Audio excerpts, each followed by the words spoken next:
How do you design a first level for a new style of game? For any given game, a lot is riding on the first scenes and how they guide the player.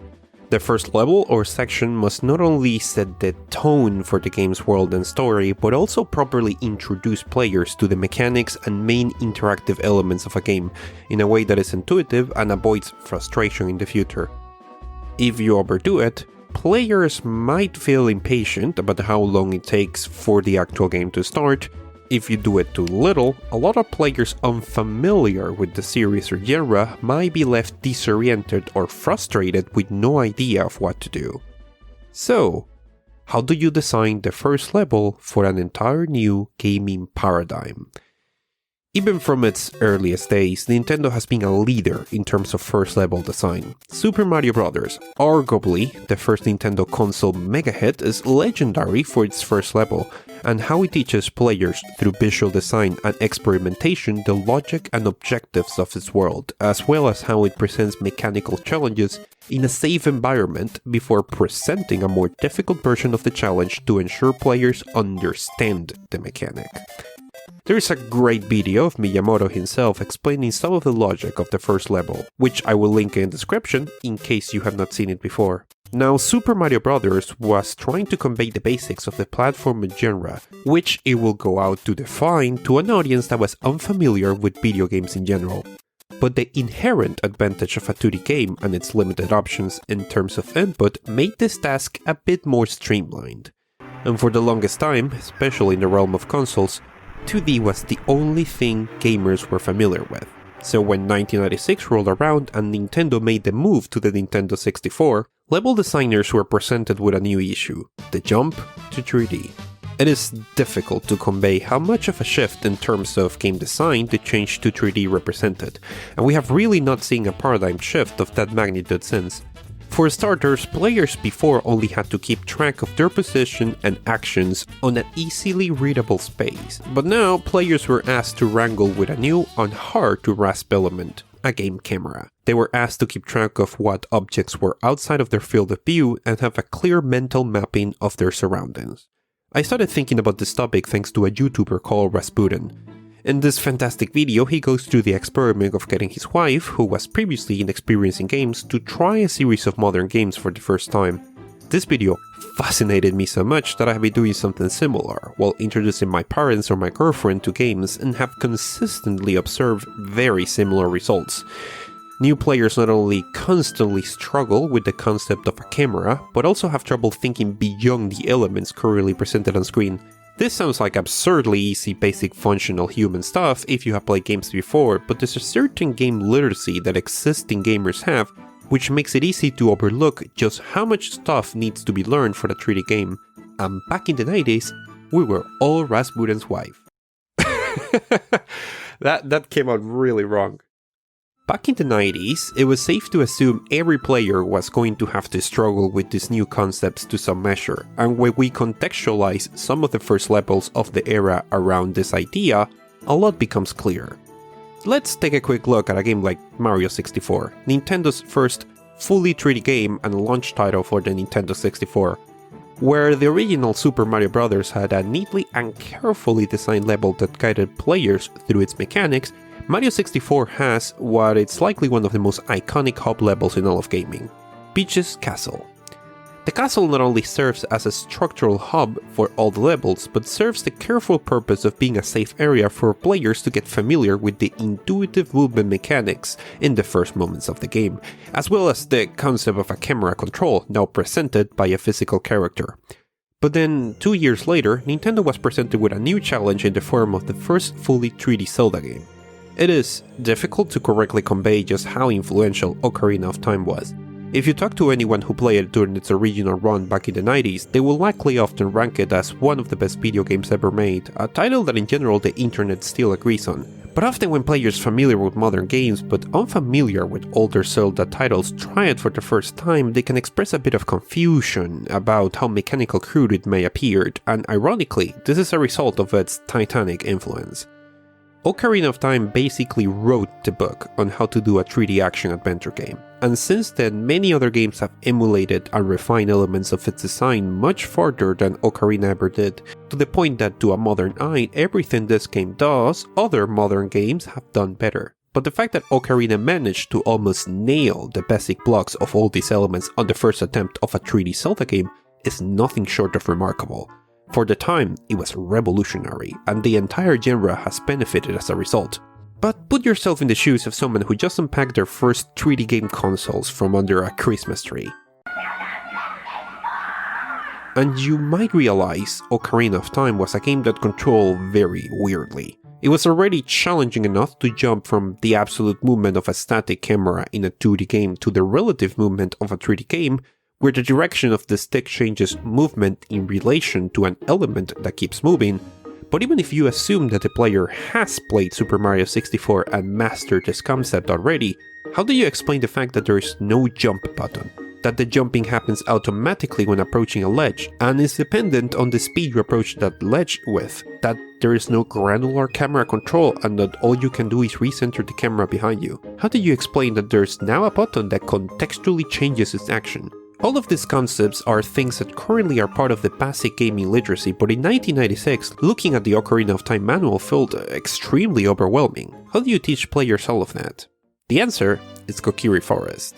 Ocarina of Time's very first area was carefully designed to deal with all of these issues in ways that only come out under close inspection. Take the very first moment where the player is given control.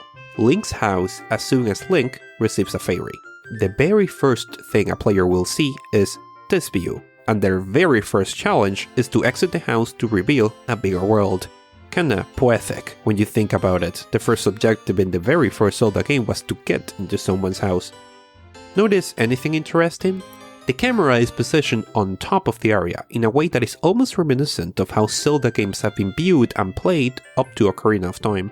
Rather than a homage or an Easter egg, this probably was meant for players to quickly come to terms with the movement. Pulling the stick left will move Link to the left of the screen, up to the top, and so on in a way that should be familiar to existing Zelda fans in 1996. This is also super interesting because when you return to Link's house at any other point after this opening scene, the camera will be on an entirely different perspective. As far as I could tell, this scene is the only time this camera perspective is used on Link's house. As soon as the player exits, and after being presented with the character of Saria, Link's childhood friend, the next scene is dramatically different in terms of camera positioning. The camera is statically positioned away from Link with just minimal movement. Right after the player has been eased into the idea with a small taste of movement similar to those of previous Zelda games, this section presents a more advanced version of that idea. No matter the position of the camera, Link's movement is relative to it. No matter where Link is facing, pressing left moves Link to the left of the point of view. Again, this is something that seems stupefyingly obvious to someone with modern game experience, where this type of movement is basically the universal standard, but this serves as an effective way for a new player to quickly come to terms with it. And it is much easier to do when the camera is not also an element that is moving around with the player. And just like that, the first set of training wheels are gone, and the players are free to explore Kokiri Forest with a free moving camera. Ocarina of Time comes from a time before full control of a camera using a dual stick setup was a thing, so camera control is limited to basically recentering, and this is a skill the game has yet to teach the player. But the idea of relative movement against an already moving object can still be daunting, as well as some of the unorthodox decisions this game took concerning control. How does Kokiri Forest ease players into a lot of these concepts? Level design. Even before players take control, they are exposed to a cutscene of Navi the Fairy flying from the Deku Tree to Link's house, and it is somewhat safe to assume that the player has a general idea of what direction they're supposed to head into in order to advance the game. Even in the worst case scenario of a player heading directly to their objective without any exploration whatsoever, before they find the passage to the first dungeon, they run into this small pond. It is interesting that the designers could have chosen to make this an open area, but instead they deliberately placed this somewhat tricky to navigate mini platforming challenge.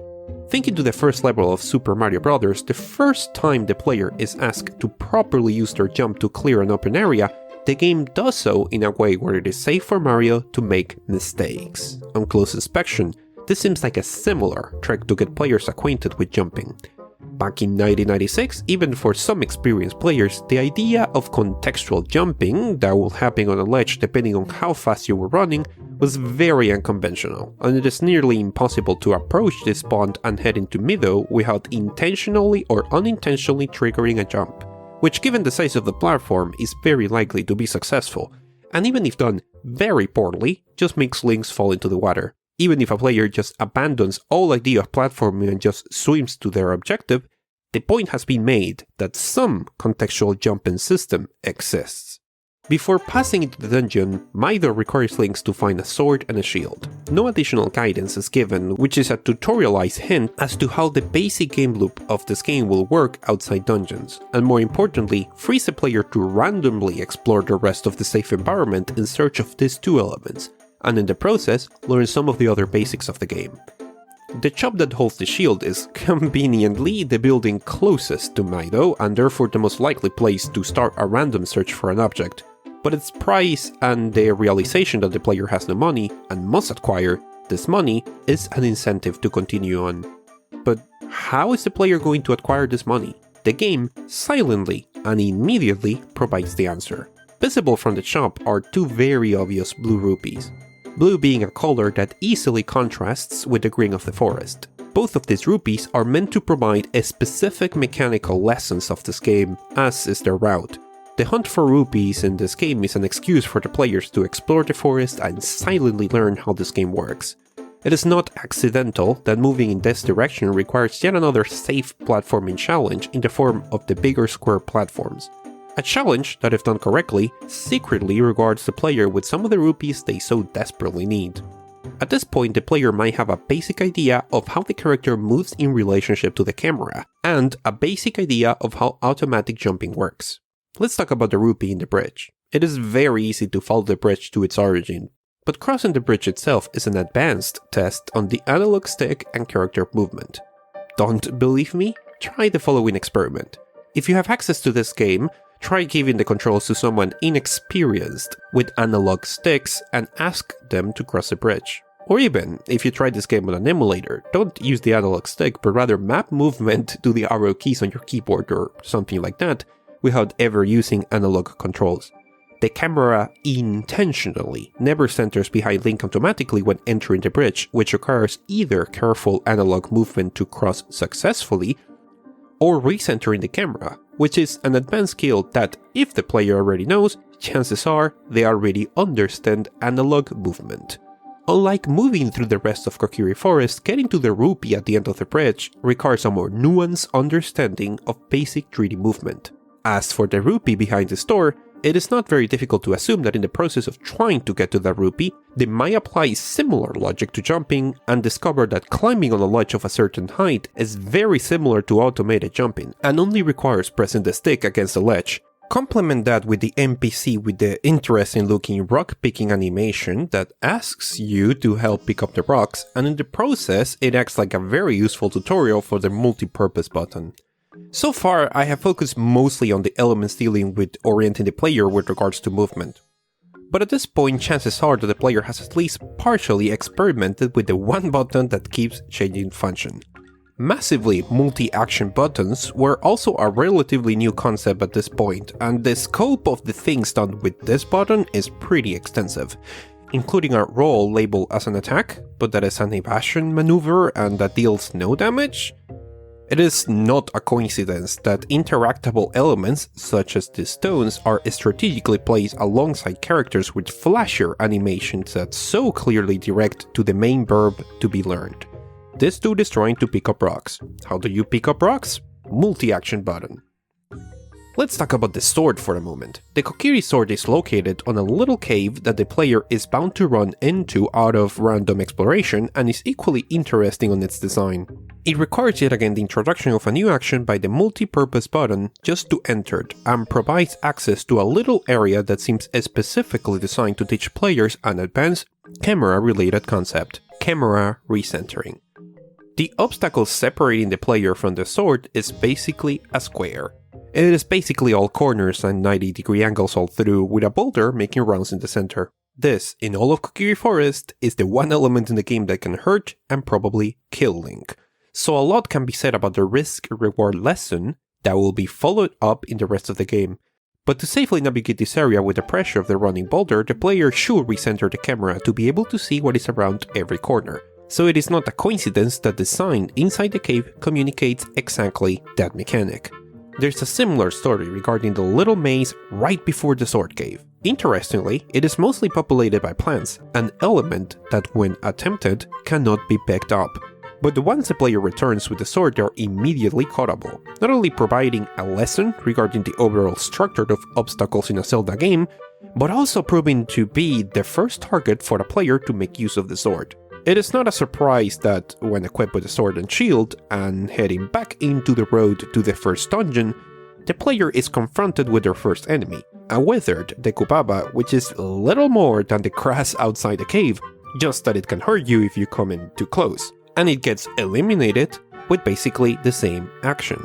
Walking into the first dungeon, Kokiri Forest has taught a player that has potentially no experience with the paradigm of 3D games all of these concepts. All of it with almost no text, in such a way that the player is usually not even aware that these lessons are being taught. And the lesson doesn't really stop there. One thing that you might have noticed is that if the player doesn't read any text, they can't, and probably do, arrive to the first dungeon without a clear, intuitive understanding of Z-targeting. And considering some of the difficulties of a player new to 3D, and is barely grasping at the idea of movement, a system that once again changes the relationship of that movement is something that needs to be thought in some other manner, and the game makes account of this with the design of its first dungeon. In fact, I will argue that these hidden lessons of mechanical relationships of the game extend all the way to the second dungeon, but that is a topic for another day. Drop me a comment if a deep dive into Ocarina of Time's first dungeon is something that you would like to see in the future.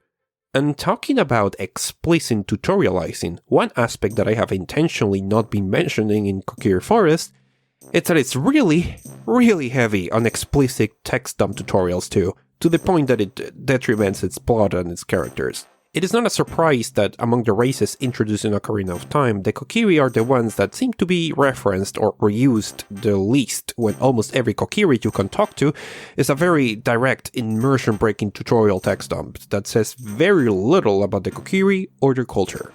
At this point, Nintendo was yet to perfect the more silent, contextual tutorial level, so maybe they did not trust just the level design to provide the lessons they needed, which is understandable because parts of this level are not ideal.